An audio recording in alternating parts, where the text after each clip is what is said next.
ఆయుష్ ఉండాలే కానీ, క్షేమం ఉండాలే కానీ, భూతల మీద పాదాలు మోపగలగాలే కానీ, ఈ ప్రపంచనాన్ని హోసన్న విజయ పతాకాన్ని ఏ స్థితిలో ప్రభు ఉంచబోతున్నాడో ఆనాడు మనం మాట్లాడుకోవాలి. స్తోత్రం కలుగుగాక. హల్లెలూయా. ఈ సంవత్సరం టైటిల్ సాంగ్, ఈ సంవత్సరం మొట్టమొదటి పాటలో ఒక మాట మీరు చూశారు. ఏంటది? జయ సంకేతమా, దయాక్షేత్రమా? జయ సంకేతమా?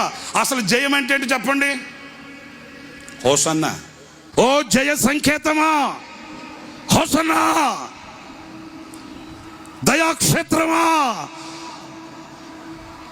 ఈ రోజున స్థాపించబడినది ఏనాడు కూడా ఒరిగేది కాదు, తరిగేది కాదు, నిలిచిపోయేది కాదు. రాబోయే రోజులలో మన కళ్ళతో మనం చూడబోతున్నాం ఆ శక్తి గల కార్యాన్ని. ఇది నిరీక్షణ, విశ్వాసం, ప్రభుతో జీవించే జీవిత అనుబంధం.